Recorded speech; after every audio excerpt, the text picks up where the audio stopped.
Hello everyone, welcome to Unacademy let's crack UPSC CSC Hindi. मैं रिंकू सिंह स्वागत करती हूँ आप सब लोगों का।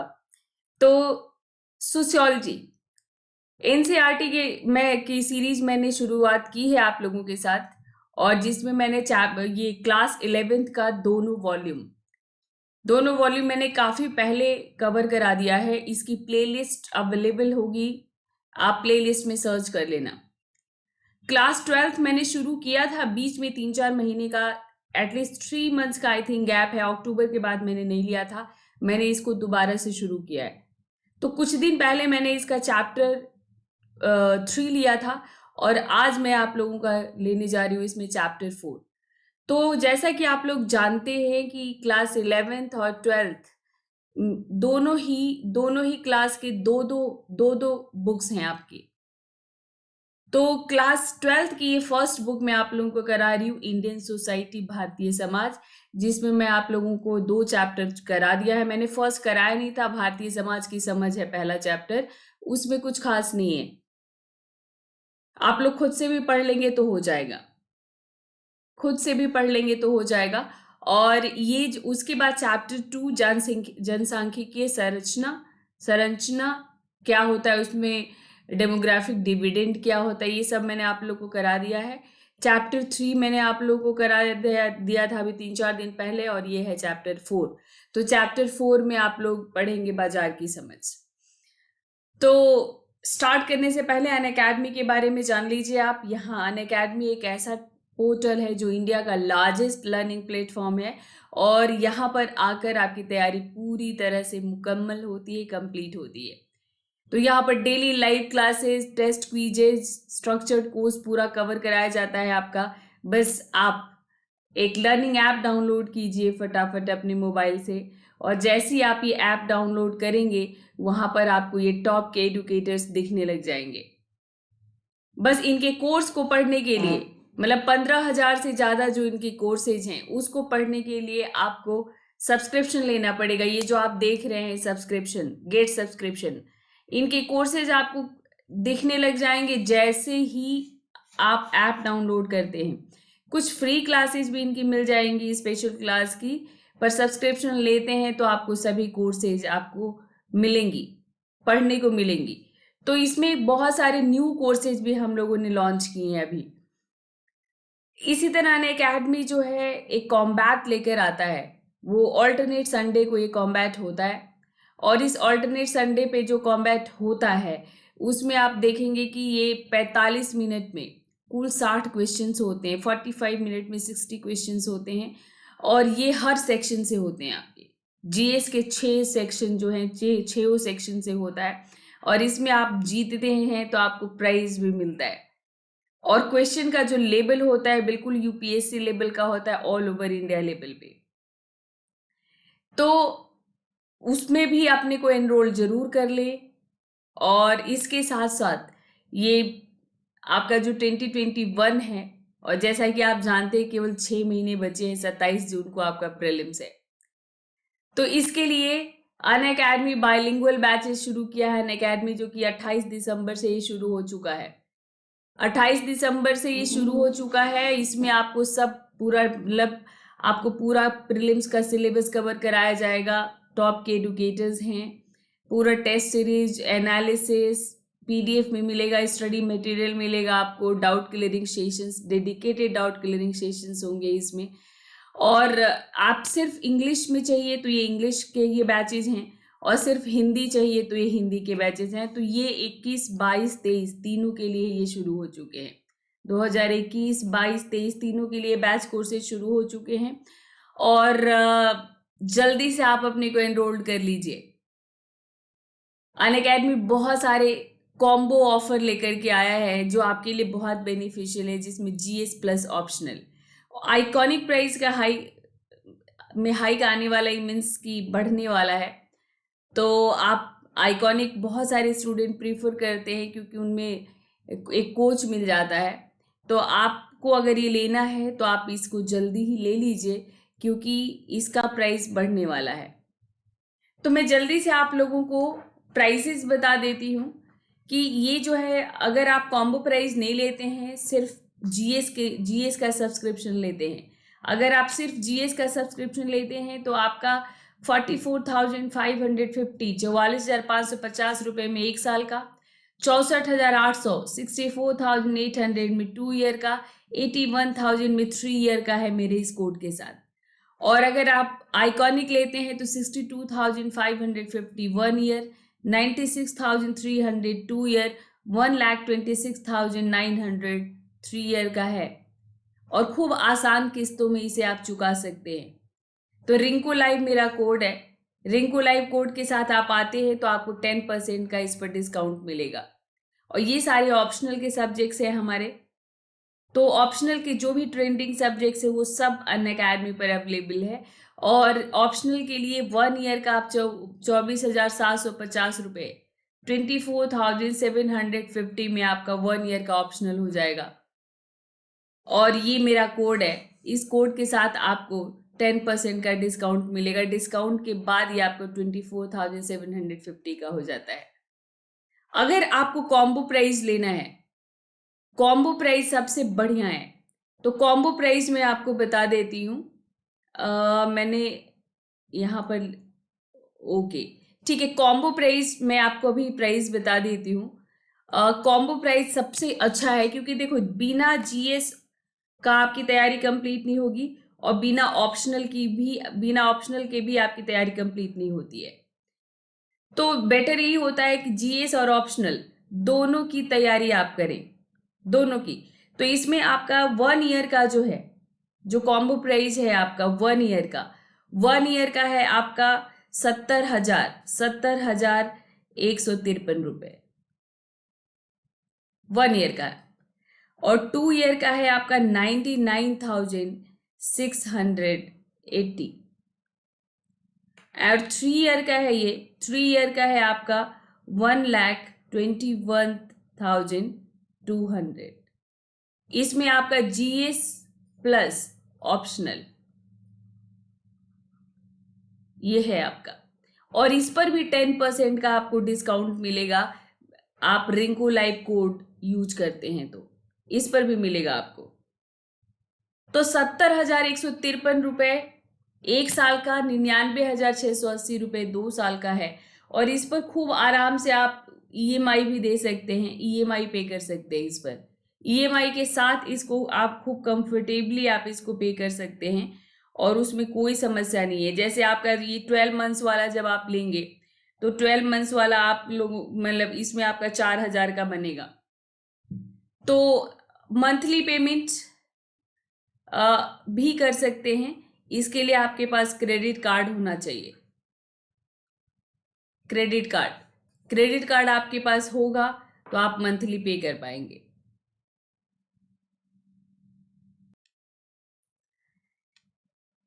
तो अध्याय 4 चैप्टर 4 बाजार एक सामाजिक संस्था के रूप में, मार्केट एज ए इंस्टीट्यूशन हम लोग पढ़ेंगे।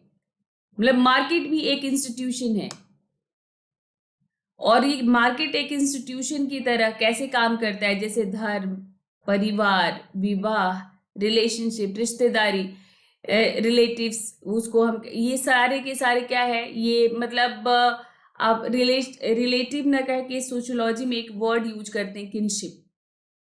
तो परिवार, विवाह, धर्म, रिश्तेदारी, ये सब एक सामाजिक संस्था के रूप में देखा जाता है। वैसे ही बाजार भी आपका एक सोशल इंस्टीट्यूशन के रूप में काम करता है। कैसे काम करता है इसके बारे में हम लोग बात करेंगे।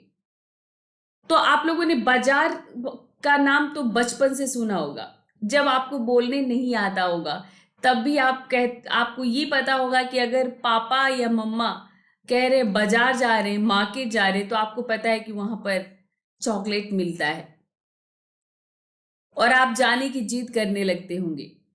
तो ये जैसे जैसे आप बड़े होते हो और बेहतर समझ में आता है। लेकिन मार्केट एक ऐसा वर्ड है जो हम अपने डेली लाइफ में रोज सुनते हैं,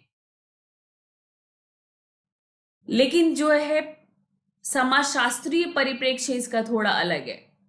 जैसे कि सोशियोलॉजी जो है वो मार्केट को अलग तरीके से परिभाषित करता है, जैसे वो हर चीज को अलग तरीके से देखता है, समाज के साथ संबंधों के नजरिए से देखता है, उसका किस तरह से समाज के रिश्तों पर प्रभाव पड़ता है, समाज पर प्रभाव पड़ता है, उस तरीके से देखता है।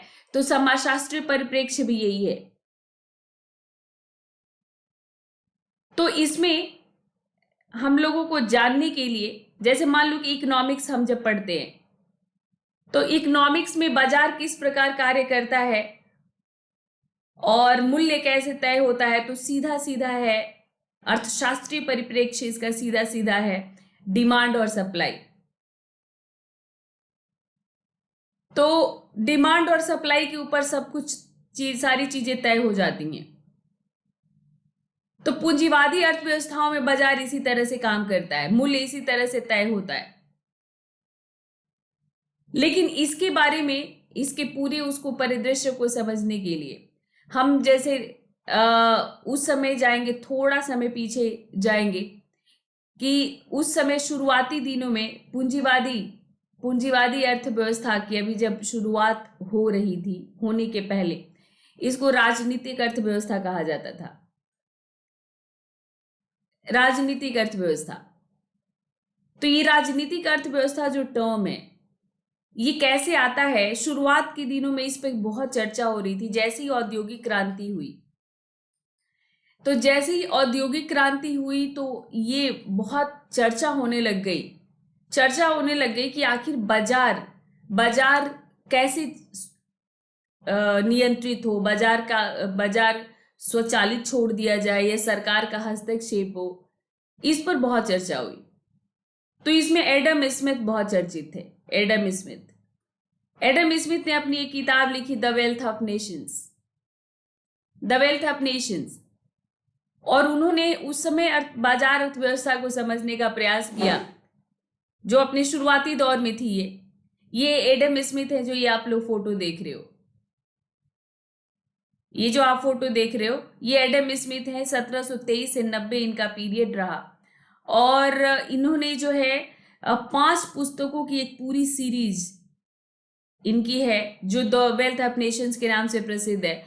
और इन्होंने इस पर ही व्याख्या की कि खुली बाजार अर्थव्यवस्था, लेसिस फेयर, खुली बाजार अर्थव्यवस्था में तार्किक स्वयं लाभ आर्थिक समृद्धि को बढ़ावा देता है।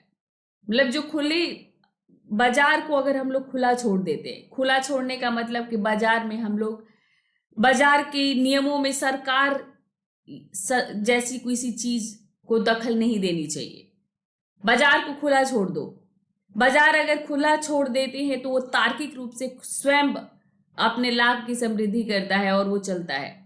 तो इस नियम को लेसिस फेयर कहा गया। स्मिथ का ये तर्क था कि इसमें जो है बाजारी अर्थव्यवस्था में व्यक्तियों में आदान प्रदान और सौदों का एक लंबा क्रम है, और अपनी क्रमबद्धता की वजह से खुद ब खुद एक कार्यशील और स्थिर व्यवस्था की स्थापना कर देती है। क्या होता है कि बाजार में मान लो मैं एक कपड़ा बनाने की फैक्ट्री डालती हूं, तो मुझे अगर कपड़ा में मुझे किस तरह का बनाना है, रेडीमेड गारमेंट बनाना है या मुझे जो है थोक विक्रेता के तौर पर मुझे सिर्फ कपड़े को बनाना है जिससे रेडीमेड गारमेंट्स बनते हैं। तो मान लो मैं रेडीमेड गारमेंट्स बनाने का व्यवसाय चूज कर रही हूँ, तो मुझे कपड़े चाहिए। तो जो एक सिर्फ जो कपड़ा बनाता है, अलग अलग तरह के कपड़े, रेशम के, सूती कपड़े, अगर सूती कपड़े बनाने की एक फैक्ट्री है जो सिर्फ सूती कपड़े के बंडल्स बनाती है, अलग अलग कलर के, डिजाइन के, प्रिंट के, तो मुझे फिर कपड़ा कहाँ से लेना होगा, इसके यहां से लेना होगा। और ये जो कपड़ा बनाता है, ये कपड़ा बनाने के लिए सूत कहाँ से लेगा ये? तो ये सूत लेगा जो सूत बनाने वाले हैं। एक सूत बनाने वाले होते हैं जो कपास से धागे निकाल कर रंगीन सूत बनाया करते हैं। तो ये सूत बनाने वाले से ये जो एक और फैक्ट्री होगी जो सूत ही बनाती होगी, और या फिर इसमें बहुत सारे वैसे लोग भी हैं जो हाथों से बनाया करते हैं या मशीनों से बनाया करते हैं। इसमें मतलब लघु उद्योग बहुत है, तो उन लघु उद्योगों से ये लेता है। और जो सूत बनाते हैं वो कहाँ से लेते हैं? तो जो कपास उत्पादक हैं, कपास उत्पादकों से लेता है, वो कपास उत्पादकों से लेते हैं, फिर उनसे सूत निकालते, रुई से सूत निकालते हैं, सूत निकाल कर उसको अलग अलग रंग में रंगते हैं, सुखाते हैं, और सबसे कम इसको पैसा मिलता है, उससे थोड़े से फायदे में ये रहते हैं, और ये दोनों ज्यादा फायदे में होते हैं। और सबसे ज्यादा फायदे में वो होता है जो बेचता है, जो बेचता है। क्योंकि मैं अपने एक नोन को जानती हूँ जो एक रेडीमेड गारमेंट बनाने वाली फैक्ट्री में काम करता है, जिसे हम एक्सपोर्ट कंपनीज कहते हैं।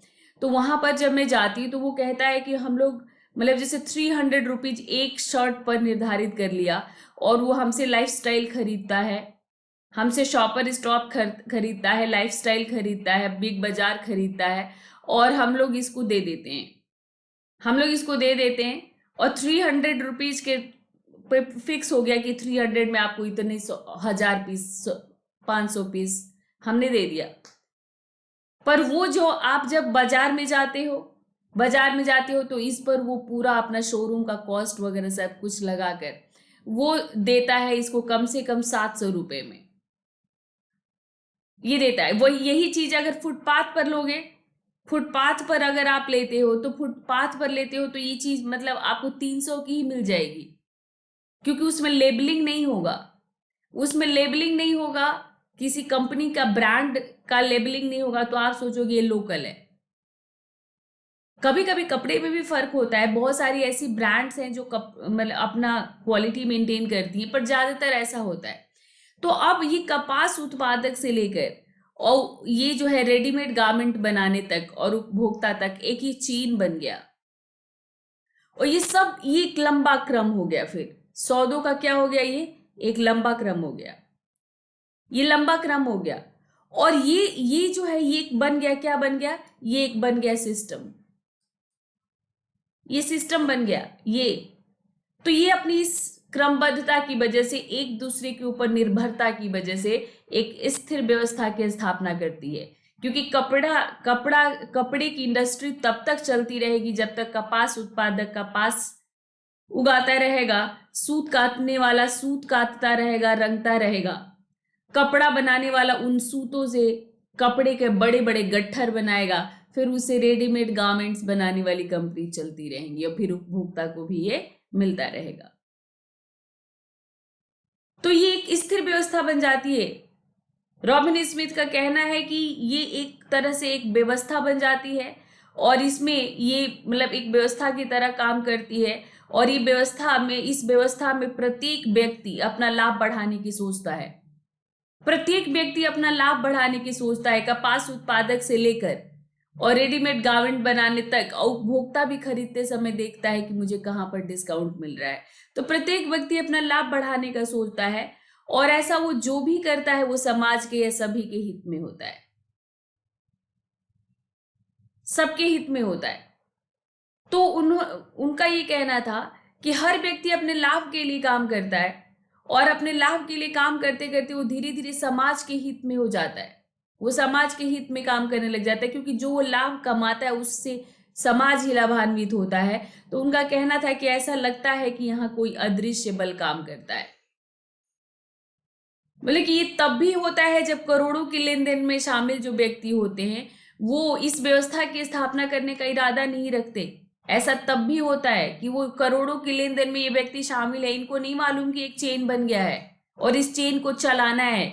अगर रेडीमेड गारमेंट बनाने वाले को इससे कपड़ा नहीं मिलेगा तो दूसरी कंपनी को अप्रोच करेगा, तीसरी को अप्रोच करेगा, इसको इससे सूत नहीं मिलेगा तो ये 4 और ऐसे लोगों को कांटेक्ट करेगा, इसको इससे रुई नहीं मिलेगा तो वो और 10 किसानों से कांटेक्ट करेगा।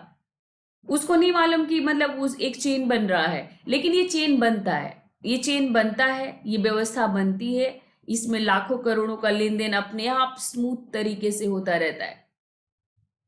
और कपास उत्पादक कभी धमका नहीं पाएगा इनको, ना ये धमका पाएंगे इसको कि हम देंगे नहीं। कभी कभी सामूहिक हड़ताल वगैरह होता है कि उन्होंने सप्लाई बंद कर दी, कभी कभी ऐसा सामूहिक होता है, लेकिन ये व्यवस्था चलती रहती है। तो एडम स्मिथ ने इसे अदृश्य हाथ दिया कि बाजार में एक अदृश्य हाथ है एक इनविजिबल हैंड है जो सारी चीजें ऑपरेट करती हैं।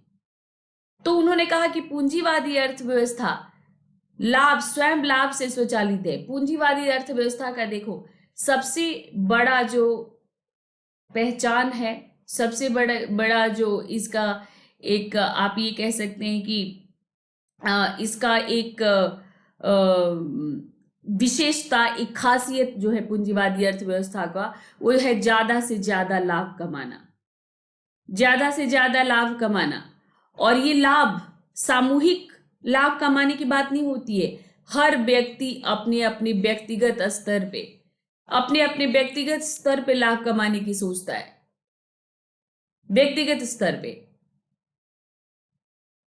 तो स्वलाभ से स्वचालित है, ये स्वयं लाभ से स्वचालित है पूंजीवादी अर्थव्यवस्था। तो ये जो स्वयं लाभ के अनुसार काम करता है पूंजीवादी अर्थव्यवस्था, तो इसमें उन्होंने अदृश्य हाथ के विचार को इस तर्क के रूप में प्रयोग किया कि जब बाजार स्वयं लाभ के अनुसार काम करता है तो समाज को हर तरह से फायदा होता है, क्योंकि अर्थव्यवस्था को वो बढ़ाता है। भाई जब कपास उत्पादक ज्यादा कपास उगाने लग जाएगा, वो ज्यादा कपास उगाने लग जाएगा अपने लाभ के लिए, तो सूत काटने वालों को रुई थोड़ा सस्ता मिलने लग जाएगा। जब रुई उनको थोड़ा सस्ता मिलने लग जाएगा तो उनको थोड़ा लाभ होने लग जाएगा, वो ज्यादा सूत बना पाएंगे ज्यादा। तो वो क्या होता है, वॉल्यूम ज्यादा रहता है तो रेट मूल्य कम भी होता है तो भी लाभ होता है। तो कपड़ा वालों को कम मिलने लग जाए, थोड़े कम दाम पर मिल जाएगा। तो इस तरह से सारे के सारे लोग अपने स्वयं के लाभ के लिए काम करते हैं और उससे अल्टीमेटली फायदा पूरे समाज को होता है, अर्थव्यवस्था मजबूत होती है और समृद्धि बढ़ती है। तो इन्होंने कहा कि यहां पर सरकार जैसी किसी चीज को यहां पर इंटरफेयर करने की जरूरत नहीं है, हस्तक्षेप करने की जरूरत नहीं है। खुला व्यापार होना चाहिए, खुला व्यापार होना चाहिए, यानी बाजार को किसी राष्ट्रीय या किसी भी रोकथाम से बाजार मुक्त हो, बाजार पर किसी भी तरह की कोई पाबंदी न हो। तो इसी दार्शनिकता को फ्रांसीसी भाषा में लेसिस फेयर कहा गया। लेसिस फेयर कहा गया। इसका अर्थ होता है कि बाजार को अकेला छोड़ दिया जाए, उसमें हस्तक्षेप न किया जाए। और ये वही समय था जब खूब व्यापारियों ने, इन देशों के व्यापारियों ने खूब लाभ कमाए और उपनिवेशों में जा जाकर उन्होंने अपने प्रोडक्ट्स बेचे। ये वही टाइम था और इसी समय उपनिवेश भी खूब बनाए गए इन देशों के द्वारा, और व्यापारियों को बिल्कुल मुक्त कर दिया गया था कि ठीक है आप जाइए। तो समाजशास्त्री क्या मानते हैं? इन्होंने तो इसको राजनीतिक अर्थव्यवस्था का नाम दिया था एडम स्मिथ ने, और धीरे धीरे पूंजीवादी अर्थव्यवस्था की पहचान बन गई, क्योंकि एडम स्मिथ की बात से सारे पूंजीवादी व्यापारी भी सहमत थे और उनको भी सरकार का नियंत्रण नहीं चाहिए था। समाजशास्त्री मानते हैं कि बाजार जो है सामाजिक संस्थाएं हैं, बाजार सामाजिक संस्थाएं हैं और एक विशेष सांस्कृतिक तरीकों से निर्मित हैं। विशेष सांस्कृतिक तरीकों से वो बाजार में भी संस्कृति देखता है। जैसे उस उदाहरण के तौर पर बाजार का जो नियंत्रण या संगठन है, वो अक्सर विशेष सामाजिक समूह द्वारा होता है, विशेष सामाजिक समूह द्वारा। अब जैसे देखो बाजार में एक शोरूम वाला है, एक के पास शोरूम है, एक के पास छोटी दुकान है, मध्यम दुकान है, और एक के पास ठेला है। ये तीनों कपड़ा बेच रहे हैं, पर इसमें जो जिसके पास शोरूम है, और इसके पास एक ही शोरूम नहीं है, इसके पास नंबर ऑफ शोरूम्स है, मतलब चेन है इसके पास पूरी। तो ये लोग जो है बाजार के मुख्य कर्ता धर्ता हो जाते हैं, बाजार के। तो ये मारवाड़ी ओसवाल जो मतलब इसमें भी इनके साथ जुड़े रहते हैं थोक बेचने वाले, थोक विक्रेता, जो कि मारवाड़ी ओसवाल इस तरह के प्रतिष्ठित सामाजिक समूह वाले लोग होते हैं। तो इसमें तीनों का एक वर्ग बन जाता है, और शोरूम, एक किसी एरिया में जाओगे तो आपको लाइन से शोरूम मिलेगा। कोई एक बाजार होता है, लोकल बाजार, जिसमें जो है आपको मध्यम स्तर की दुकानें मिल जाती है और बाहर सड़क पर ठेला भी वहां पर मिल जाता है। लेकिन शोरूम में जिस एरिया में शोरूम है वहां पर ठेला नहीं मिलता। तो ये क्या हो जाता है कि इसमें एक वर्ग बन जाता है। जैसे कि हर जगह समाज में वर्ग है, बाजार में भी वर्ग बन गया। तो ये हो गया अपर क्लास, ये मध्यम मिडिल क्लास, और ये हो गया लोअर क्लास। तो बाजार में भी वर्ग बन जाता है और ये सब एक दूसरे से संबंधित है। इनकी संबंधता एक दूसरे से, ठेला वाला भी जो कुछ कपड़े अपने यहाँ बेचता है वो किससे लेता है? तो थोक विक्रेता से ही लेता है, और ये भी थोक विक्रेता से ही लेता है, और ये भी थोक विक्रेता से ही लेता है। पर इन सब की सप्लाई अलग अलग तरीके से की जाती है। तो समाजशास्त्री कहते हैं कि बाजार भी एक सामाजिक संस्था के रूप में काम करता है। तो आपके चैप्टर में 2 उदाहरण देकर समझाया गया है। एक साप्ताहिक आदिवासी हाट का उदाहरण दिया गया है और एक पारंपरिक व्यापारिक समुदायों का, कि कैसे ये काम लगता आया है सदियों से, साप्ताहिक आदिवासी हाट बाजार, और इस हाट बाजार का नेचर कैसा होता है, और ये पारंपरिक व्यापारिक समुदाय कितने सालों से व्यापार करते रहे हैं, इसमें नए वर्ग जुड़ते चले गए हैं, लेकिन ये अभी तक अपना सामाजिक अस्तित्व बनाए हुए हैं। तो एक एक करके देखते हैं। ये एक एग्जाम्पल है आपका छत्तीसगढ़ में, एक बस्तर जिला है, जानते होंगे आप। वहां पर एक धोराई गांव है, वहां पर एक आदिवासी बाजार लगा करता है, साप्ताहिक आदिवासी बाजार। तो उस साप्ताहिक आदिवासी बाजार में जो आदिवासी हैं वो अपने जैसे बांस के टोकरे अपने जो उगाते हैं कुछ सामान, वो जंगल के कुछ उत्पाद वो लाकर यहाँ पर बेचने लग जाते हैं। ठीक है, वो यहाँ पर लाकर बेचते हैं, और यहीं पर वो अपने लिए रेडीमेड चीजें खरीदते हैं, जैसे बर्तन, पायल, कपड़े, रेडीमेड चीजें वो यहाँ पर अपने लिए खरीदते हैं। जो इसकी जिनसे खरीदते हैं वो भी वही का एक सवर्ण है, मतलब वही का एक हिंदू वर्ग के ऊंचे लोग हैं, जो क्या करते हैं कि इनसे वो सारी चीजें खरीद कर कस्बों में ले जाकर के बेचते हैं अत्यधिक लाभ के लिए। और कस्बों से इनके जरूरत की चीजें, चीनी, नमक, कपड़े, इनके लिए पायल, ऐसी चीजें ये कस्बों से लाकर इनको बेचते हैं। और इसमें भी 3 तरह के लोग हैं। एक तो वो हिंदू वर्ग के लोग हैं, यहीं पर जो कि थोड़े से बड़ी दुकानें लगाते हैं, जिनके यहाँ से ये चीजें खरीदते हैं। और इसी में कुछ मध्यम स्तर के लोग हैं जो नमक, चीनी वगैरह ला करके बेचते हैं, और ये लोग गहने, कपड़े ये बेचते हैं। मध्यम स्तर के लोग चीनी, नमक जैसी चीजें बेचते हैं। और इसी में ये लोग रहते हैं बाजार के बीचों बीच, और बाजार के बाहर इन्हीं में से आदिवासी ही खरीदार भी हैं, और आदिवासियों में ही कुछ बेचने वाले हैं जो यहाँ पर लाकर सब्जियां वगैरह बेचते हैं, सब्जियां, टोकरियां वगैरह बेचते हैं। तो इस तरह से ये काम करता है। तो इसमें बहुत सारे लोग ऐसे भी आते हैं जिनको कुछ खास खरीदना बेचना नहीं होता। ये धोराई गांव का ये जो बाजार है, कुछ लोग इसमें ऐसे भी आते हैं जिनको कुछ खास खरीदना नहीं होता है, लेकिन ये साप्ताहिक बाजार लगा है तो चलो फिर वहां पर पुराने दोस्तों से, रिश्तेदारों से मुलाकात हो जाएगी, कुछ खा पी लेंगे, थोड़ा टाइम पास हो जाएगा, अच्छा लगेगा। तो कुछ लोग इसके लिए भी आते हैं। तो एक सांस्कृतिक इकाई के तौर पर, रिश्तेदारी के तौर पर ये काम करता है।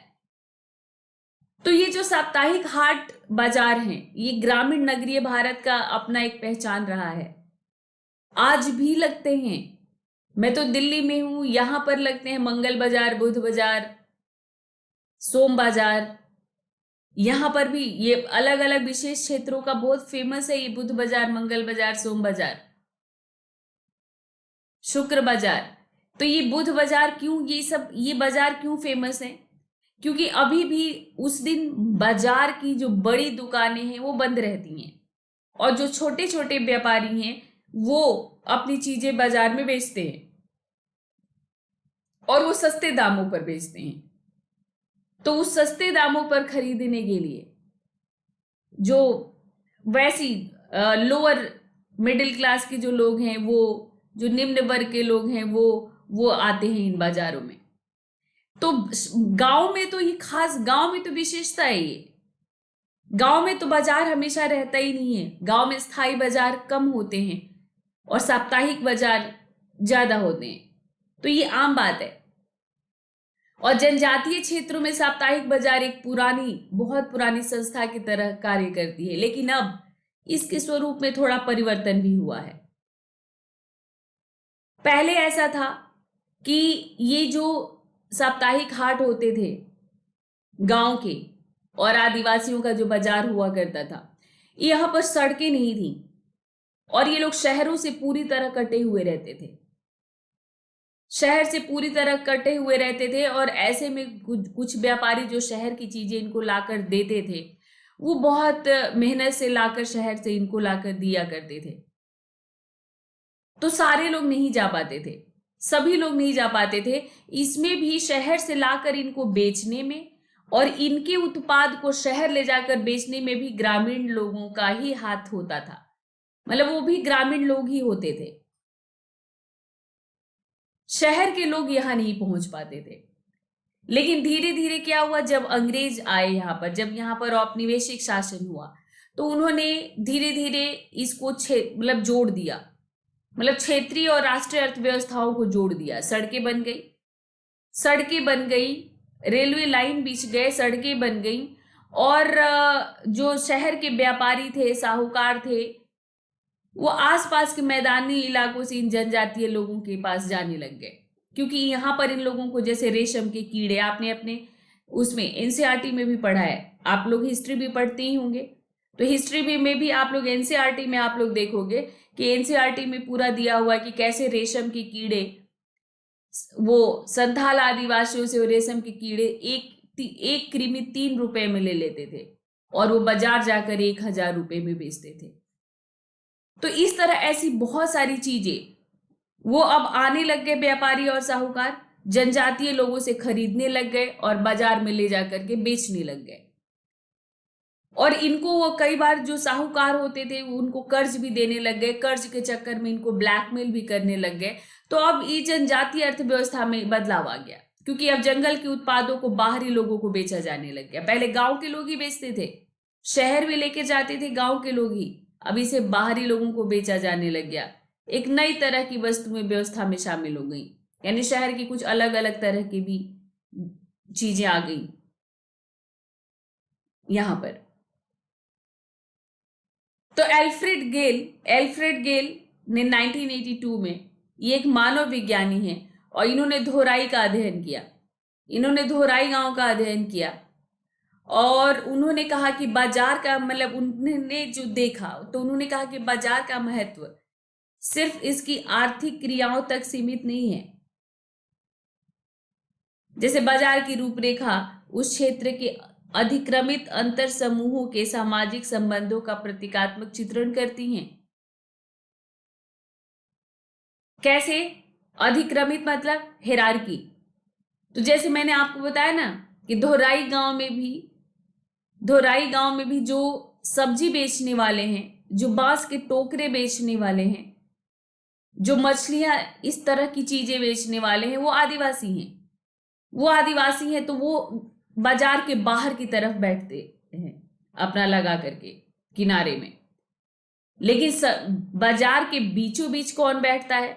तो बीचों बीच उन्हीं क्षेत्र के जो हिंदूज हैं वो बैठते हैं। तो उसमें 2 श्रेणी के लोग हैं। एक तो वो श्रेणी के लोग हैं जो गहने और कपड़े बेचते हैं, आदिवासियों के लिए पायल, कड़े, चांदी के पायल, कड़े, कपड़े, ये सब बेचते हैं। और उसी में जो दूसरी श्रेणी के लोग हैं, जो उनसे नीचे हैं, मध्यम वाले, वो लोग आदिवासियों के लिए रेडीमेड चीजें जैसे नमक, नमक, चीनी जैसी चीजें बेचते हैं। और जो आदिवासी हैं वो बाजार के बाहर की तरफ बैठ के अपनी चीजें बेचते हैं। तो ये एक अधिक्रमित अंतर समूह है, यहां पर भी ऐसे समूह बन गया। और ये सामाजिक संबंधों का चित्रण भी करते हैं कि ये सामाजिक संबंध बिल्कुल ऐसे ही बने हुए हैं। तो जो उच्च स्थान पर हैं वो वही हैं, लोग हैं जो इनके लिए गहने बेच रहे हैं। उनके नीचे फिर वो आ जाते हैं जो इनके लिए नमक, चीनी जैसी चीजें बेच रहे हैं। और सबसे निचले स्तर पर फिर वही लोअर क्लास, वो आदिवासी हैं। तो बाजार में इसी तरह से एक प्रतीकात्मक चित्रण बन गया है। धोराई गांव में भी देखा इन्होंने, एल्फ्रेड गेल ने, और बाजार में हमेशा होता है। तो बाजार भी अलग अलग सामाजिक समूह, जाति, सामाजिक अधिक्रम में साथ बाजार में, मतलब ये बाजार में ये अपने अनुसार स्थापित होते हैं ये। और ये हिंदू ही पायल क्यों बेच पा रहे, क्योंकि उनके पास शुरू से जमीनें ज्यादा है, उन्होंने खेती ज्यादा की है, जमीनें ज्यादा है थी। अब उनके पास पैसा है तो वो ऐसी चीजें बाहर कस्बों से, शहर से खरीद कर लाकर इनको बेच सकते हैं। तो शुरू से ही सामाजिक अधिक्रम में बड़े पोजीशन पर हैं और बाजार में भी वो पोजीशन उनको मिला हुआ है। तो इसी चैप्टर में आपको ये पारंपरिक बाजार व्यवस्था दिखाने के बाद आपको बताया गया है कि पूर्व औपनिवेशिक काल में और औपनिवेशिक भारत में जाति आधारित बाजार और व्यापारिक तंत्र कैसा था। मतलब जाति आधारित बाजार और व्यापारिक तंत्र था, और इसका स्वरूप पूर्व औपनिवेशिक काल में और औपनिवेशिक काल में कैसे बदलता है। तो भारत में जो है बहुत सारे ऐसे लोग कहते हैं, बहुत सारे ऐसे लोग कहते हैं कि अंग्रेजों के आने के बाद ही भारत में शुरू होता है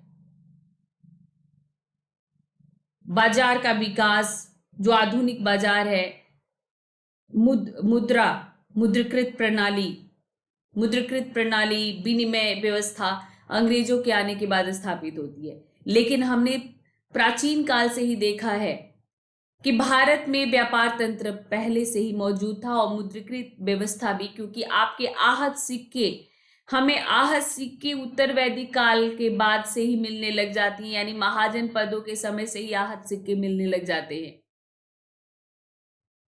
और इन आहत सिक्कों का बाजार के लिए ही इस्तेमाल होता था, जिनके मतलब धातु की वैल्यू हुआ करती थी। तो भारत में औपनिवेशिक शासन के पहले भी व्यापार तंत्र मौजूद था, और भारत में देशी बाजार भी मजबूत था। यानी दक्षिण की चीजें उत्तर भारत आती थी, उत्तर भारत की चीजें दक्षिण में जाया करती थी, पूर्व में जाया करती थी, पूर्वोत्तर में जाया करती थी, पश्चिम में जाया करती थी। तो ये अंदर के सब मारवाड़ी, ओसवाल, इस तरह के बहुत सारे समुदाय थे। ऐसे बहुत सारे समुदाय थे जिनको हम लोग श्रेष्ठी कहते थे, सेट्टी कहते थे। ये मारवाड़ी ओसवाल तो बाद में आते हैं, ये उस समय ये कहे गए सेट्ठी, श्रेष्ठी, ये कहे गए। और ये किया करते थे विदेशी व्यापार में। भारत में का सूती कपड़ा आखिर यूरोप वालों को कैसे मिला, तो शुरू से ही भारतीयों ने अपने सूती कपड़े को, मसाले को, बाद में रेशम के कपड़े को पहुंचाने लग गए थे विदेशी बाजारों में। तो चीन से जो रेशम निकला, रेशम मार्ग से जो विदेशी व्यापार जो विदेशों में जाता था, तो उसमें भारतीय भी हिस्सा लेते थे। बाद में भारत में भी रेशम उगाया जाने लग गया था, वो रेशम भी बाहर जाने लग गया था। तो भारत का खैर अपनी जो स्पेशलिटी वो सूती कपड़ा है। तो भारत में सूती कपड़ा और मसाले, हाथी दांत की बनी हुई चीजें शुरू से भारतीय निर्यात करते रहे थे।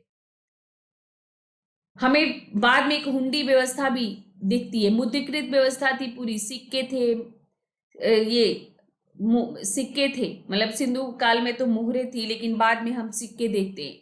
उन सिक्कों की वैल्यू थी, सोने की होती थी, चांदी की होती थी, कांसे की होती थी, उसके धातु के स्तर पे उनके कितने ग्राम का ऐसे वैल्यू थी। विनिमय के साधन में ज्यादातर विनिमय के साधन में ये देखा गया अंग्रेजों के आने के पहले कि वस्तु विनिमय को ज्यादा महत्व दिया जाता था। तो वस्तु विनिमय प्रणाली में एक वस्तु के बदले आपने दूसरी वस्तु ले ली, बराबर का नहीं है तो भाई मेरा कीमती ज्यादा है तो मैं 1 दूंगी, आपसे 4 लूंगी, लेकिन वस्तु बीन में हो जाता था। इसी में एक हुंडी व्यवस्था, जो कि इस बार 2020 में आप लोग का क्वेश्चन में भी आया था। तो हुंडी व्यवस्था भी हम लोगों को देखने को मिलती है, और ये हमें पूर्व मध्यकाल के पहले से ही हम लोग को देखने को मिलने लग जाती है, और बात पूरे मध्यकाल तक हमें दिखती है। तो ये जो हुंडी व्यवस्था है, इसमें आपका जो है शाख, एक शाख होता था, किसी के शाख के आधार पर आप व्यापार करते थे। तो इस हुंडी व्यवस्था के तहत ये होता था ना कि आप किसी का लिखा हुआ एक पत्र लेकर गए जिस पर उस कंपनी का मुहर लगा हुआ है, और आप उसको लेकर के सीलोन चले गए, सीलोन यानी श्रीलंका, या फिर आप इसको लेकर के इंडोनेशिया चले गए, इंडोनेशिया लेकर चले गए। अब उस पर लिखा हुआ है कि इनको 1 लाख का माल दिया जाए। तो केवल उस पत्र को देखकर वहां से वो व्यापारी दे देता था, क्योंकि उसका जो है कनेक्शन इसके साथ है, और ये उसको 1 लाख रुपया पहुंचाएगा। आपने इसको 1 लाख यहां पर जमा कर दिया। तो ये हुंडी व्यवस्था आज का क्रेडिट कार्ड है, आज का ये क्रेडिट कार्ड है, ये हुंडी व्यवस्था बिल्कुल। तो ये हुंडी व्यवस्था भी भारत में मौजूद था,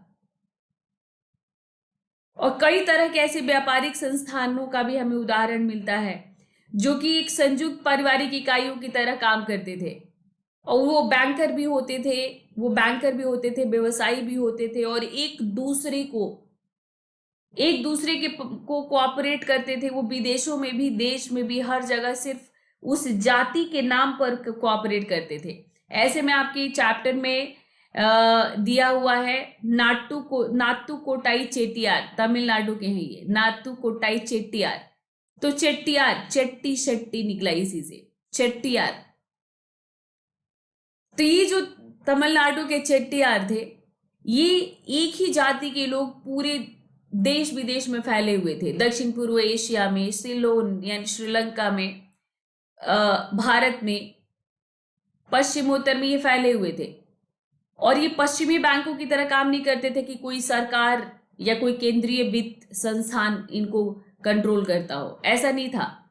ये आपस में एक दूसरे को ये लोन भी देते थे, और एक दूसरे को जहां पर जरूरत पड़ती थी वहां पर उनको मदद करते थे, वो व्यापार में मदद करते थे।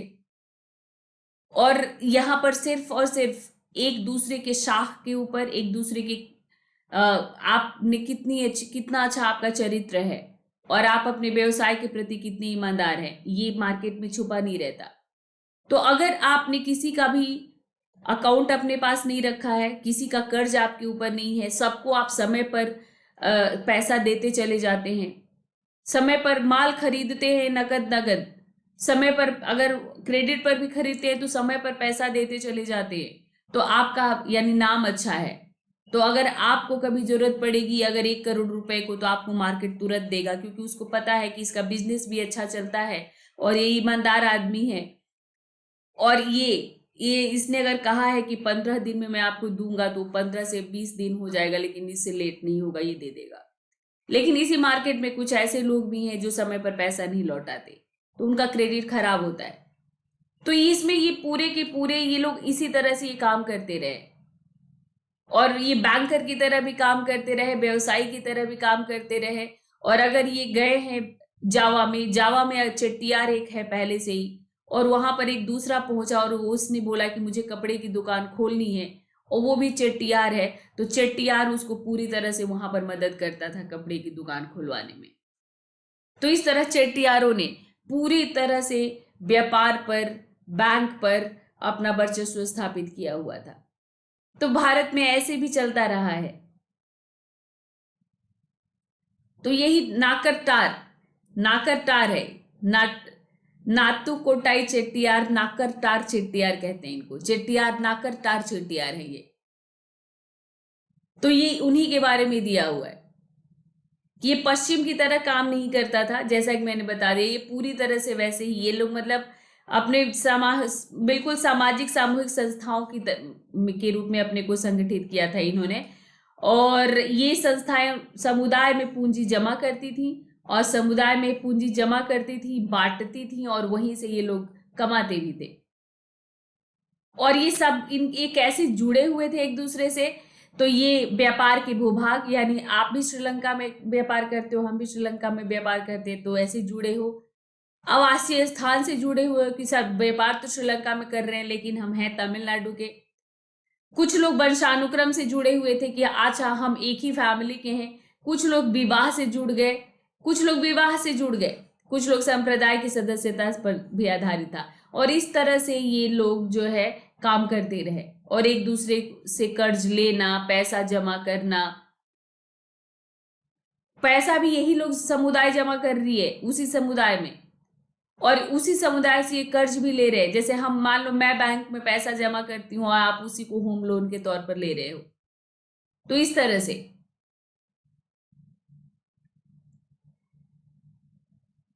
तो आपने आपने देखा कि किस तरह से भारत में, मतलब भारत में बाजार एक सामाजिक संगठन के तौर पर है। और आपने एक देखा कि आदिवासियों का जो बाजार लगता है वो भी कैसे एक सामाजिक संगठन के तौर पर है। और जो यहाँ पर जो ऐसे व्यवसायी समूह हैं उनके भीतर भी एक सामाजिक संगठन है। और इसमें जो दो उदाहरण देकर समझाया गया था, दूसरा था पारंपरिक व्यापारिक समुदायों का। तो भारत में शुरू से ही जो वर्णाश्रम व्यवस्था स्थापित की गई थी, तो उस वर्णाश्रम व्यवस्था के तहत हमने क्या देखा कि वैश्यों को, जो ये पिरामिड बना था, तो इसमें जो है तीसरे नंबर पर वैश्य थे, है ना। तीसरे नंबर पर वैश्य थे और वैश्यों को दिया गया व्यवसाय और व्यापार का काम, यानी उत्पादन का काम वैश्यों को दिया गया। तो वैश्यों को शुरू से ही वैश्यों को माना गया कि ये उत्पादन और व्यवसाय करने वाला काम है, यानी ये व्यवसाय का काम करेगा। उत्पादन में तो धीरे धीरे क्या हो गया कि कृषक वर्ग एक आ गया। उस कृषक वर्ग में ज्यादातर क्षत्रिय वर्ग के लोग भी शामिल थे। धीरे धीरे शूद्र भी कृषि करने लगे। तो मतलब कृषक वर्ग में धीरे धीरे कई समूह आ गए थे, लेकिन जो एक वैश्य निकले वो उनका काम सिर्फ व्यापार करना था, वो खेती में नहीं लगे, वो व्यापार ही करते रहे। तो ऐसे जो है, ऐसे पारंपरिक व्यवसायिक व्यापारिक समुदायों में आप देखेंगे कि वैश्य तो थे ही, इसके अलावा अलग अलग धार्मिक समूहों के लोग भी थे। मतलब जैसे हिंदू धर्म में वैश्य थे, वैसे ही एक पारसी थे, सिंधी थे, बोहरा थे, जैन थे। ये भी बड़े व्यापारिक वर्ग के रूप में बाहर निकले। पारसी, सिंधी, बोहरा, जैनी भी व्यापारी होते हैं ना। ज्यादातर जैन धर्म व्यापारियों ने ही अपनाया था और वो जैन ही कहे गए, क्योंकि जैन धर्म व्यापारियों के लायक था, व्यापारियों के अनुसार था, कृषक नहीं अपना सकता था। तो अन्य धार्मिक समूह के लोग समुदाय की पहचानों के साथ इसमें शामिल हो गए थे। ये तो व्यापारिक समुदायों के समाज में हमेशा बहुत ऊंचा स्टेटस नहीं रहा। जैसे औपनिवेशिक काल में हम लोग अगर बात करें तो नमक का दूर दराज तक, जैसे नमक का जो व्यापार होता था वो एक उपेक्षित जनजातीय समूह बंजारों के द्वारा किया जाता था। एक ये उपेक्षित जनजातीय समूह था और इनको व्यापारी के तौर पर इनको कम महत्व दिया जा रहा था, जबकि यही बंजारे थे जो कि जिनको अनाज की ढुलाई के लिए अलाउद्दीन खिलजी ने भी इस्तेमाल किया था, जहांगीर ने भी इस्तेमाल किया था। और ये बंजारे हमेशा से एक व्यापारी वर्ग के रूप में स्थापित थे। आदिवासियों में जो बंजारे हैं हमेशा से इन्होंने व्यापारी वर्ग के रूप में जाने गए, क्योंकि ये बहुत लंबा पदयात्रा कर सकते थे, पैदल चल सकते थे एक दिन में कोसों। तो इनका इस्तेमाल शासकों ने भी किया और ज्यादातर जो है गांव की चीजें कस्बों में लाने का काम करते रहे थे। लेकिन बाद में औपनिवेशिक काल में इनको उपेक्षित कर दिया गया था और ये नमक के व्यापार में लगे थे।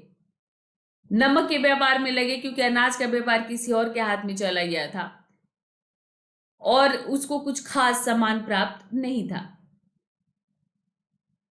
तो हमेशा व्यापारी वर्ग का ऊंचा स्टेटस भी नहीं होता और बहुत सारे हमारे यहाँ पर व्यापारिक प्रथाएं भी रही हैं। पर उपनिवेशवाद उपनिवेशवाद जब आया, यानी भारत में जब अंग्रेजी शासन की स्थापना हुई, तो भारत में अंग्रेजी शासन की स्थापना के साथ ही चेंजेज हुए, परिवर्तन हुए, क्योंकि नए बाजार आए, नए तरह के बाजार आए और भारतीय अर्थव्यवस्था में गहरे बदलाव आए। और इससे क्या हुआ कि उत्पादन और व्यापार और कृषि तीनों का विघटन हुआ क्या कि भारत, जो कि अपने रेडीमेड सूती कपड़ों के निर्यात के लिए जाना जाता था,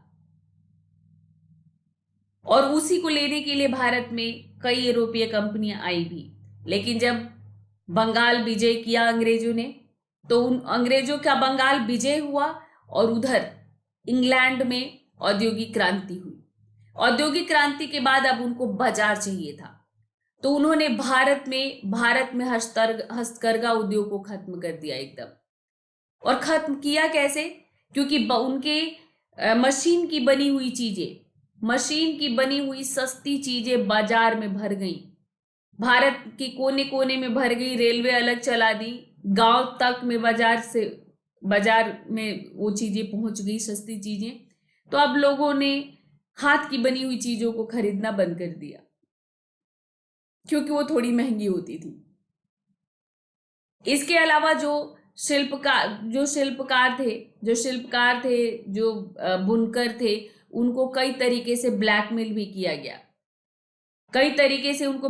किया गया, उन पर दबाव बनाया जाता था कि तुम हमारे अनुसार काम करो। गुमास्ता प्रणाली के द्वारा उनको एडवांस में पैसे देकर सिर्फ अपने तरीके से काम करवाया जाता था। बाजार भाव कुछ भी हो, उनको एक फिक्स रेट पर उनसे वस्तुएं खरीदी जाती थी। कृषि पर भी इसी तरह से कृषि का हुआ, क्योंकि उनको कृषि से सिर्फ लगान बढ़ाते चले गए, उपज हो ना हो, भूमि की उर्वरता बढ़ाने के लिए कोई प्रयास नहीं किया।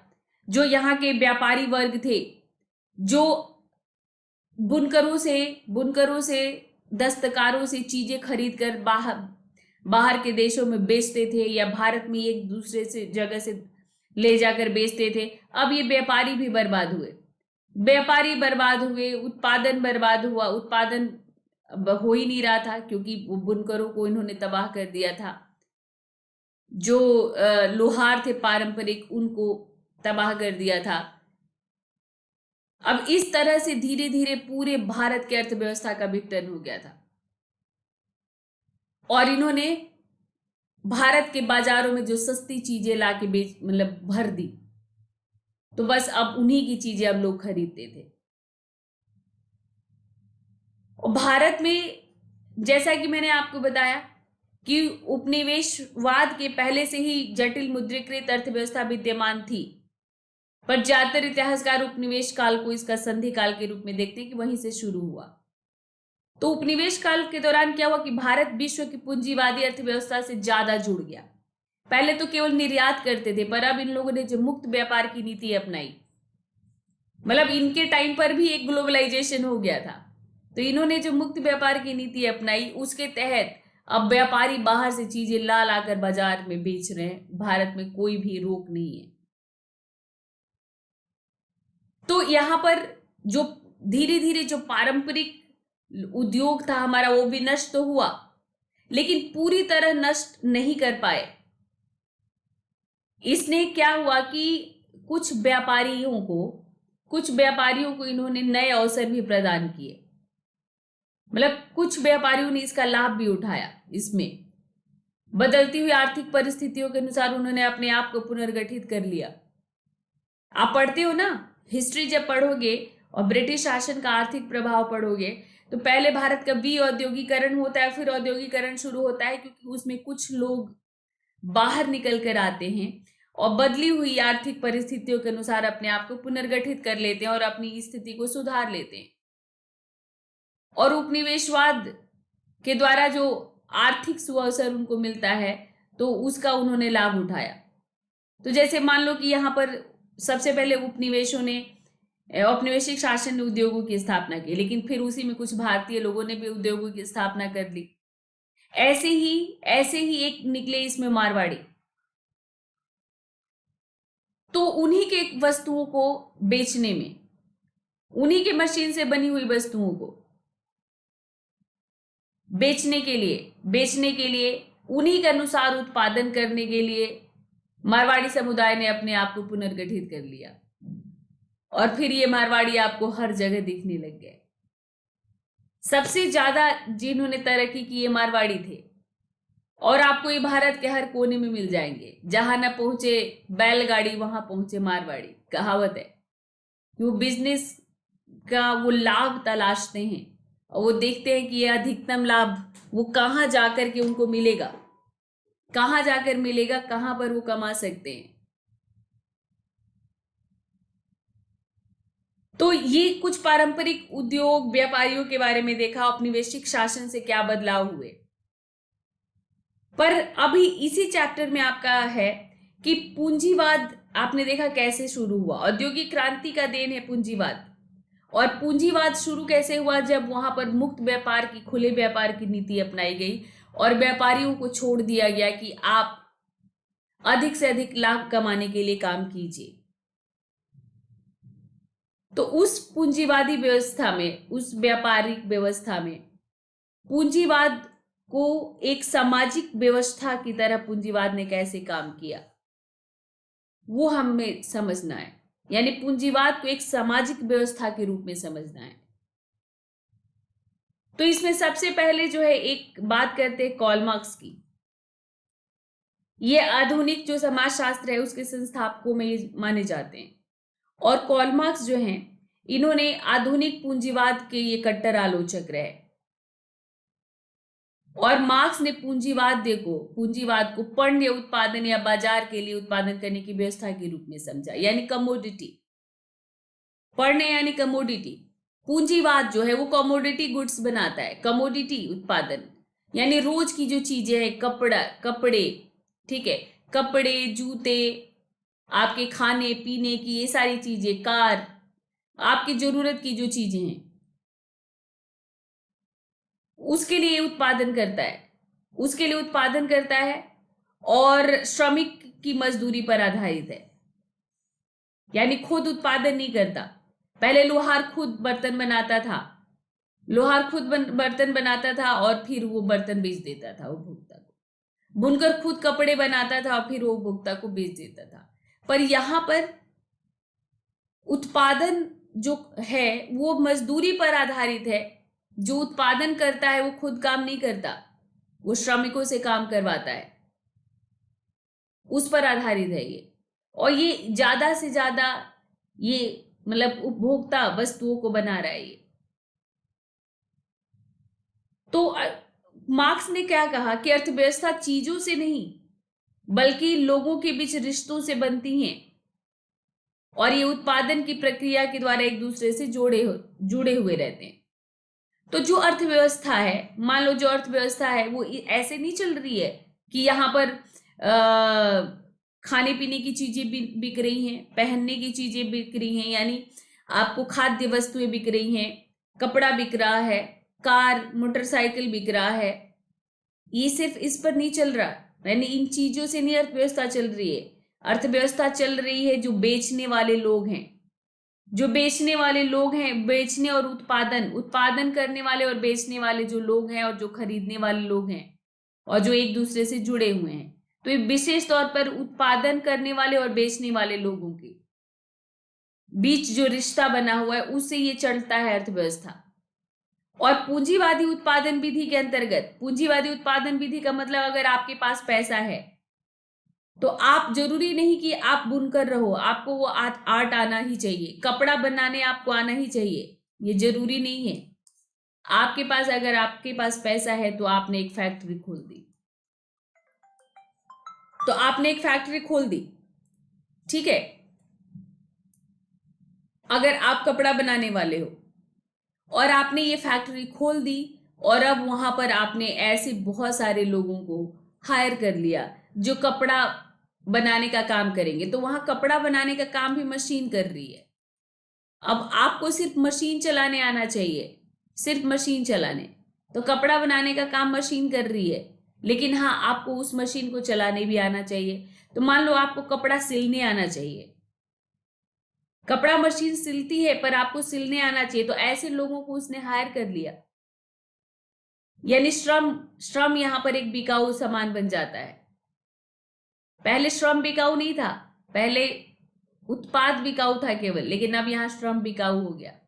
और मजदूरों की अपनी श्रम शक्ति को बाजार में बेचकर ही अपनी मजदूरी कमानी है। अब उनके पास क्या चारा है? जब आप शोरूम में जाकर खरीदते हो, मैं भी कपड़ा बनाती हूं और मैं सिल के अपने घर में मैंने रखा है, लेकिन आप मेरे पास खरीदने नहीं आते, आप खरीदने जाते हो बाजार में। आप बाजार में खरीदने जाते हो, तो अब मुझे तो कपड़ा बनाने आता है, लेकिन आप मेरे से नहीं खरीद के बाजार में खरीदने जा रहे हो। तो अब मुझे क्या करना होगा कि वो कंपनी जो बाजार के लिए उत्पादन करती है, मुझे उसमें जाकर कपड़ा बनाना होगा, मुझे उसमें जाकर बनाना होगा। तो अब अपना श्रम बेचकर मजदूर को मजदूरी कमानी है, और जो पूंजीपति है वो उसको मजदूर के श्रम से लाभ कमाना है। तो दुनिया के हर कोने में पूंजीवाद का जो विकास हुआ, इससे कमोडिटाइजेशन शुरू हुआ। कमोडिटाइजेशन यानी पण्डीकरण शुरू हुआ। इसने जीवन के हर क्षेत्र को छुआ। हर क्षेत्र बाजारों, मतलब बाजार का विस्तार हमारे जीवन के हर क्षेत्र में आ गया, हर क्षेत्र में। अब इस बाजार में अब हम मतलब हम पहले बढ़ई से अपना फर्नीचर बनवाया करते थे। बढ़ई एक पलंग या वो चौकी, बेड या चौकी बनाया करता था, जिसे बेड हम कहते हैं, पलंग कहा करते थे गांव के लोग। अब जो है ये रेडीमेड मिल रहा है और ये भी ब्रांड हो गया है, इसमें भी ब्रांड आ गया है।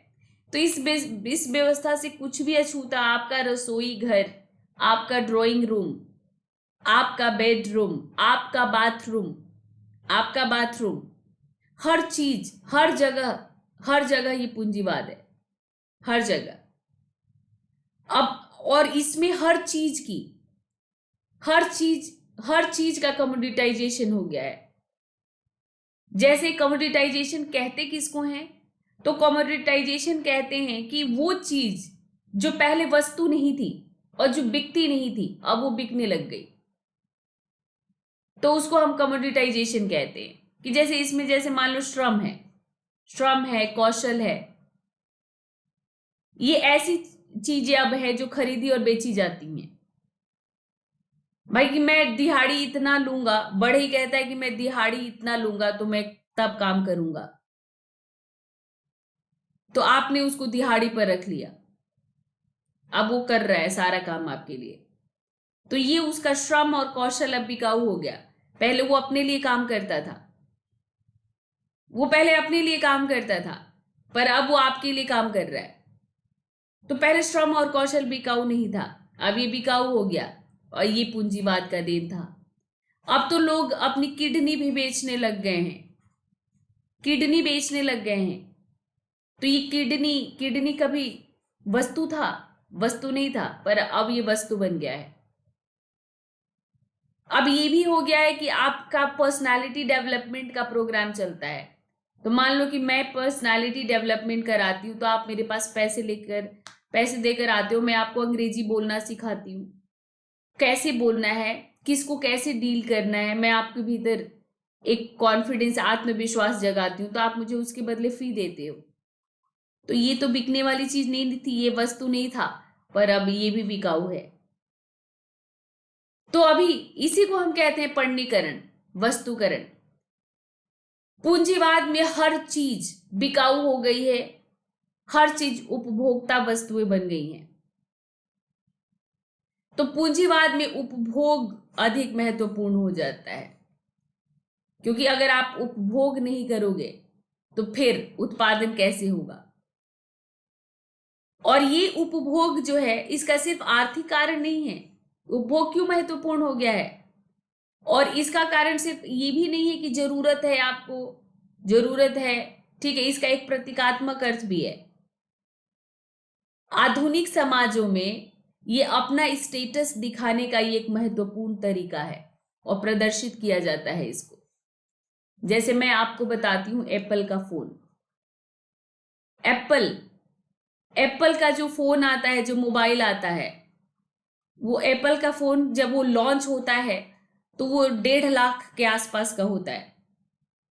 और ऐसे भी स्मार्टफोन मार्केट में है जो आप आराम से 10 से 15 हजार में खरीद लेते हो, वो भी वही काम करेंगे जो एप्पल करता है। पर फिर भी आप एप्पल का मोबाइल क्यों खरीदते हो? आपके हाथ में एप्पल का फोन एक स्टेटस सिंबल है कि आपके हाथ में एप्पल का फोन है। मारुति की भी एक गाड़ी, मारुति अगर हम लोग एक में सिंपल बोलूं नैनो, तो फिर भी जैसे उसका स्पीड भी थोड़ा कम है। पर अगर मैं बात करूं तो एक छोटी गाड़ी भी जो है, कोई भी छोटी गाड़ी आप लेते हैं, जैसे ये जो नॉर्मल रेंज की जो 5 से 6 लाख की जो गाड़ियां मिलती हैं, 5, 6, 7, 8 लाख की जो गाड़ियां होती है, ये ठीक ठाक चलती हैं और स्पीड वगैरह भी ठीक है, माइलेज वगैरह ठीक देती हैं और आपको अपनी जगह पर डेस्टिनेशन पर पहुंचा देती हैं। लेकिन फिर भी आप करोड़ों का BMW क्यों खरीदते हो? 50 लाख, 50 लाख, 70 लाख, 1 करोड़ आप BMW, ऑडी, मर्सिडीज, ये सब आप क्यों खरीदते हैं? ये आपका स्टेटस सिंबल है। तो समाज में जो उपभोग है, ये उपभोग एक महत्वपूर्ण तरीका बन चुका है आपको ये दिखाने का कि आपकी क्या हैसियत है। तो सामान खरीदते समय मैक्स वेबर ने पहली बार ये बात लोगों के सामने रखा कि हमेशा सामान खरीदते और उपयोग करते समय हम ये देखते हैं कि हमारा स्टेटस क्या है। हमारे स्टेटस से ये गहनता से जुड़ा है। तो आपके ड्राइंग रूम में एक प्रतिष्ठित पेंटर की पेंटिंग लगी हुई है। उसे खूबसूरत पेंटिंग, भाई पेंटिंग का मतलब खूबसूरत होना चाहिए, जो आंखों को अच्छा लगे, उसे खूबसूरत पेंटिंग बाजार में किसी अननोन आर्टिस्ट का बना हुआ वो मिल रहा है 500 में, पर आपने उस पेंटिंग को खरीदी है 5 लाख में। पर आप फख्र से अपने ड्राइंग रूम में लगाते हो क्योंकि आपकी ये हैसियत है कि आप 5 लाख की पेंटिंग M.F. हुसैन की खरीद के आप अपने ड्राइंग रूम में लगाएं। तो ये जो है पूंजीवादी समाज में उपभोग आपकी सामाजिक स्थिति को दर्शाने का एक माध्यम बन गया है। और इसी व्यापार में अब दौर है भूमंडलीकरण का। ये दौर है भूमंडलीकरण का। तो 1880 के दशक के बाद और 1990 के दशक से भारत में भी, भारत के आर्थिक इतिहास के एक नए दौर में भारत ने प्रवेश किया और भारत में भूमंडलीकरण हुआ। तो ये भूमंडलीकरण का मतलब मैं आप लोगों को पढ़ा चुकी हूं पहले भी। भूमंडलीकरण का अर्थ होता है कि अपने बाजार को विश्व की अर्थव्यवस्था से जोड़ देना, यानी अपने बाजार को आपने विश्व की अर्थव्यवस्था, विश्व की बाजारों के लिए खोल दिया और आपका बाजार विश्व की अर्थव्यवस्था से जुड़ गया। तो अब आपके बाजार में अलग अलग देशों की चीजें आकर बिक रही हैं और आप भी मुक्त हो अपनी चीजों को ले जाकर वहां पर बेचने के लिए। तो इसके लिए भारत में मतलब राज्य स्तरीय विकास से उदारवाद जैसी आर्थिक नीतियां आई और इससे भूमंडलीकरण युग की शुरुआत हुई। तो भारत में क्या था? भारत में आजादी की तुरंत बाद समाजवादी व्यवस्था की स्थापना की गई थी और इस समाजवादी व्यवस्था के तहत राज्य का हस्तक्षेप था बाजार में और बहुत सारी जो है वित्तीय संस्थानों का और कंपनियों का ये किया गया था, राष्ट्रीयकरण किया गया था। लेकिन धीरे धीरे भारत में ये महसूस किया गया कि भारत का अगर विकास करना है तो भारत में भी पूंजीवादी व्यवस्था के तौर तरीकों को थोड़ा अपनाना पड़ेगा। भारत में शुरू से मिश्रित अर्थव्यवस्था थी, निजी कंपनियां थी शुरू से, लेकिन कड़े नियमों के तहत वो काम करती थी। उन्हीं नियमों को उदार बनाया गया और भारत में भूमंडलीकरण शुरू हो गया। नीतियों को उदार बनाया गया, निजीकरण हुआ और विश्व की अर्थव्यवस्था के लिए बाजार को खोल दिया गया तो भूमंडलीकरण हो गया। और इस तरह भारत में एक नया समय शुरू हुआ। अब मैसूर से नासदाक का उद्घाटन हो जाता है, मैसूर से, ठीक है। मैसूर में बैठे बैठे नासदाक में आप अपने शेयर लॉन्च कर देते हो। तो इसमें एक उदाहरण दिया हुआ है कि मतलब ग्लोबलाइजेशन तभी पॉसिबल हो पाया है क्योंकि संचार क्रांति है। अभी संचार क्रांति है। तो फोन है, फैक्स है, टेलीग्राम है, फैक्स मशीनें हैं, इंटरनेट आ गया, मोबाइल आ गया, संचार क्रांति का इस युग है। और इसीलिए भूमंडलीकरण और तेजी से प्रभावी हो रहा है। तो इसमें दिया हुआ है आपका, आप ही की बुक से ये कट लिया है मैंने, कि अगर आपको नहीं लगता कि दुनिया समतल हो गई है तो इस पर और गौर करें। इन्फोसिस उद्योग के नासदाक के शेयर बाजार के सुबह खुलने की उद्घोषणा की, वो भी मैसूर से बैठे बैठे शाम को 7 बजे। और जब अमेरिका में 9:30 बज रहा होगा, इन्फोसिस के जो हेड थे NR नारायण मूर्ति ने एक घंटी बजाकर नासदाक के टाइम स्क्वायर न्यूयॉर्क बाजार स्थल को खोला, सोमवार के बाजार को खोला। और ये सोमवार को ये खोलने का मतलब कि एक तरह से उत्सवी घटना है। मतलब एक मंडे को अगर आप शेयर लॉन्च करते हो तो वो वहां के लिए एक मतलब फंक्शन की तरह है ये। और ये वो करते हैं मैसूर में बैठे बैठे। तो ये ग्लोबलाइजेशन है, ये ग्लोबलाइजेशन है। और आप यहां पर बैठे बैठे, मैसूर से बैठे बैठे आप अमेरिका में अपने शेयर लॉन्च करते हो। तो ये नासदाक एक इलेक्ट्रॉनिक विनिमय केंद्र का नाम है, ये न्यूयॉर्क में है, शेयर बाजार इसको कहते हैं। और यहां पर सिर्फ मतलब कंप्यूटर आधारित इलेक्ट्रॉनिक संचार माध्यमों से सारा खरीद फरोख्त होता है। तो दुनिया भर के ब्रोकर और निवेशक जो है बड़ी बड़ी कंपनियों के शेयर खरीदते हैं, बेचते हैं। तो वहां पर ये लोग एक दूसरे, मतलब जैसे आप कोई कंपनी बहुत अच्छी चल रही है, आपने उसके शेयर खरीद लिए, और जब वो कंपनी बहुत हाई है, बहुत उस पे, तो आपने उसके शेयर बेच दिए, तो आपको ज्यादा पैसा मिला। इसमें भी ब्रोकर्स काम करते हैं और आपके और हमारे जैसे निवेशक भी हैं। और जब मेरी कंपनी बहुत अच्छी चले तो मैंने अपनी कंपनी के शेयर निकाले और लॉन्च कर दिए मार्केट में, जैसे भी नारायण मूर्ति ने किया। तो चंद सेकंड में ही यहां पर करोड़ों के मामले तय कर दिए जाते हैं बिना कागजी कार्यवाही के। वो सब कुछ कंप्यूटराइज हो जाता है, आपको वहां जाकर सिग्नेचर करने की जरूरत नहीं है। तो ये ग्लोबलाइजेशन है।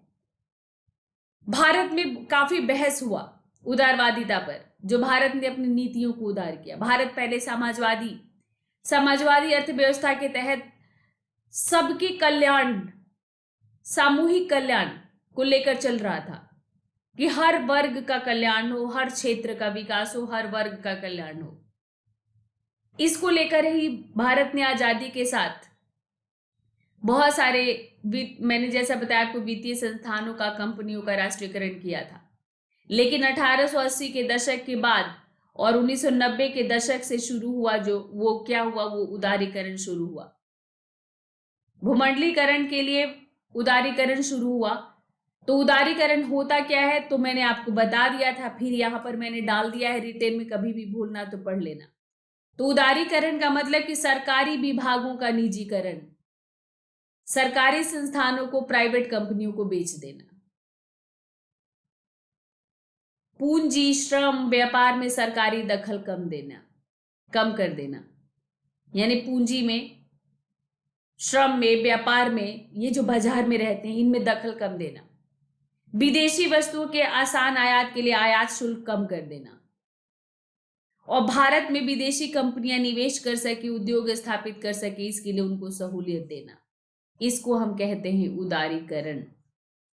अगर आपको कहीं से भी अभी तक नहीं समझ आता होगा कि इस उदारीकरण के फायदे नुकसान आपसे पूछे जाते हैं, इसके फायदे नुकसान पूछे जाते हैं, ये इकोनॉमिक्स में भी ये आ जाता है। और इसका समाज पर क्या प्रभाव पड़ा ये आपका आ जाता है इंडियन सोसाइटी में, जीएस में। और सोशियोलॉजी का ये तो एक है ही इंपॉर्टेंट। तो बाजारीकरण में इन परिवर्तनों को सामाजिक, राजनीतिक या आर्थिक समस्याओं के समाधान के लिए बाजार स्थित जो प्रक्रियाएं हैं, यानी सरकारी नियम और नीतियों के बजाय बाजार आधारित जो प्रक्रियाएं हैं उसके उपयोग से भी आप समझ सकते हैं। मतलब क्या हुआ कि आर्थिक नियंत्रण को सरकार द्वारा कम या खत्म कर देना, उद्योगों का निजीकरण, मजदूरी और मूल्यों पर से सरकारी नियंत्रण को खत्म कर देना, ये शामिल है। अब यहाँ पर श्रम की कीमत, उत्पाद का मूल्य, ये सब निर्धारित अब बाजार की व्यवस्था के द्वारा होता है। अब बाजार खुद इसको करता है, यानी अब यहाँ पर उद्योगपति इसको निर्धारित कर रहे हैं, सरकार ने वहां पर दखल कम कर दिया। हालांकि हमारे यहाँ पर भारत में मिश्रित अर्थव्यवस्था अपनाई गई है और भारत में अभी भी न्यूनतम मजदूरी अभी भी भारत में है कि आपको न्यूनतम देना होगा। तो भारत में अभी भी थोड़ा नियंत्रण है। तो ये देखिए, ये क्वेश्चंस हैं कुछ आपके।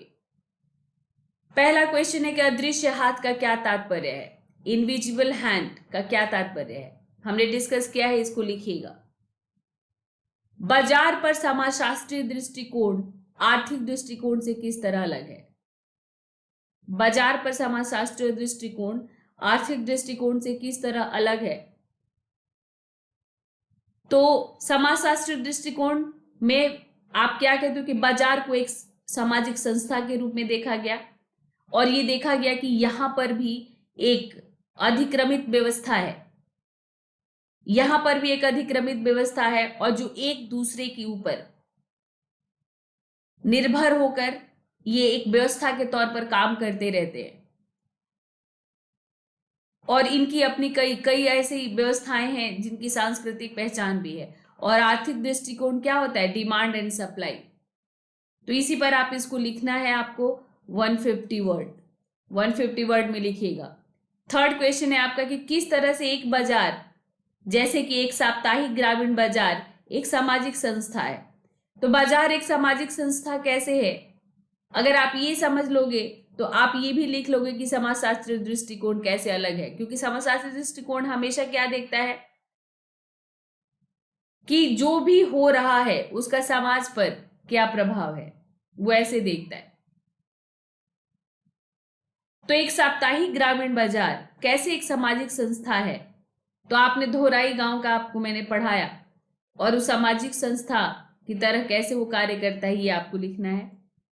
व्यापार की सफलता में जाति और नातेदारी संपर्क कैसे योगदान कर सकते हैं? तो यहाँ पर चेट्टियारों का ले लीजिएगा एग्जाम्पल, नाकरटार चेट्टियारों का। कैसे जाति और नातेदारी संपर्क कैसे योगदान कर सकते हैं ये लिखना आप। उपनिवेशवाद के आने के पश्चात कैसे भारतीय अर्थव्यवस्था बदली, बहुत महत्वपूर्ण है। ये आपको हिस्ट्री में भी ये नॉलेज आपको काम आएगा, हिस्ट्री वाला यहाँ पर काम आएगा। तो भारत में ब्रिटिश शासन के आने के बाद भारतीय अर्थव्यवस्था कैसे बदली, किन अर्थों में बदली, और उदाहरणों के साथ आप समझाई थे। कमोडिटाइजेशन के अर्थ की विवेचना कीजिए। पण्डीकरण कैसे, वस्तुकरण कैसे हो रहा है हर चीज का, इसके अर्थ की विवेचना कीजिए उदाहरण के साथ। और स्टेटस सिंबल क्या है, प्रतिष्ठा का प्रतीक क्या है, स्टेटस सिंबल क्या है, इसको लिखना है। भूमंडलीकरण के तहत कौन कौन सी प्रक्रियाएं शामिल हैं? भूमंडलीकरण के तहत कौन कौन सी प्रक्रियाएं शामिल हैं? तो भूमंडलीकरण जब होता है तो क्या क्या होता है? तो अभी हम लोगों ने बात किया कि क्या क्या होता है, फिर कैसे भूमंडलीकरण हो जाता है। तो जैसे किस तरह भारत में भूमंडलीकरण के लिए उदारीकरण किया गया, उस उदारीकरण के तहत क्या क्या नीतियां अपनाई गई, वही प्रक्रियाएं यहां पर आपको लिखना है। और वही चीज, बस उदारीकरण से क्या तात्पर्य है। भूमंडलीकरण के तहत कौन कौन सी प्रक्रियाएं हैं? तो कैसे भूमंडलीकरण के तहत एक बाजार विश्व बाजार के तौर पर काम करता है, वो लिखना है। और यहाँ पर लिखना है आपको कि उस भूमंडलीकरण के लिए जो है, जो उदारीकरण, तो यहाँ पर भूमंडलीकरण के साथ उदारीकरण आपको लिखना है, और यहाँ पर आपको सिंपली लिखना है कि उदारीकरण के तहत भारत ने क्या क्या किया, तो कौन कौन सी नीतियों को ढील दी, किस तरह से प्राइवेटाइजेशन किया गया, किस तरह से बाजार में कम दखल की नीति अपनाई गई, ये सब उदारीकरण में है। तो लास्ट क्वेश्चन, आपकी राय में क्या उदारीकरण के दूरगामी लाभ उसकी लागत की तुलना से अधिक हो जाएंगे? कारण सहित उत्तर दीजिए। नहीं होंगे। उदारीकरण का धीरे धीरे नकारात्मक प्रभाव हमें दिखने लगा है। तो इस पर पूरी तरह से आप अपने विचार को लिखिएगा कि दूरगामी लाभ अधिक होगा या नकारात्मक होगा, आपको ये लिखना है। ठीक है, तो नेक्स्ट चैप्टर में चैप्टर 5, ये तो चैप्टर 4 था, चैप्टर 5 अब नेक्स्ट क्लास में। बाकी 10 दिसंबर से वैकल्पिक विषय इतिहास यानी हिस्ट्री ऑप्शनल की क्लास शुरू हो चुकी है, चल रही है ये। और क्योंकि 10 दिसंबर से था, ऑल्टरनेट डेज पे था, तो अभी ज्यादा निकला नहीं है, तो आप जल्दी से एनरोल्ड कर लीजिए अपने को। और ये सोशियोलॉजी का नया बैच जनवरी में ही शुरू होने वाला है। जीएस का बैच सभी पेपर के लिए जो चलेगा वो शुरू हो चुका है। इसमें जो मेरा 3 स्टेप स्ट्रैटेजी रहेगा, एनसीईआरटी से शुरू करके मुख्य परीक्षा को ध्यान में रखते हुए स्टैंडर्ड बुक्स को फॉलो करते हुए चैप्टर वाइज पढ़ना, नोट्स बनाना। सभी स्टूडेंट मुझे नोट्स भेजते हैं, मैं उनसे बहुत खुश रहती हूँ जो मुझे नोट्स भेजते हैं। पीडीएफ में दे रही हूँ मैं, मेरे पीडीएफ से कीवर्ड बेस्ड नोट्स बनाना है प्रीलिम्स फैक्ट्स के साथ, और आंसर राइटिंग में किस तरह के क्वेश्चन में क्या क्या पॉइंट आप डालोगे उसके साथ ये नोट्स बनाना है, और आंसर राइटिंग प्रैक्टिस साथ साथ चल रहा है।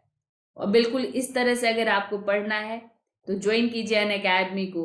हिस्ट्री सोशियोलॉजी ऑप्शनल के लिए, जीएस के लिए रिंकू लाइव कोड आप यूज कीजिए, रिंकू लाइव कोड आप यूज कीजिए, और यहाँ पर आप मुझे कांटेक्ट कर सकते हैं। ये मेरा टेलीग्राम लिंक है, तो इसके ये मेरा ये कोड है, इसके साथ आपको 10% का डिस्काउंट मिलेगा और मेरा guidance. Let's crack it. Thank you for watching this session. मिलते हैं नेक्स्ट सेशन में। Bye bye.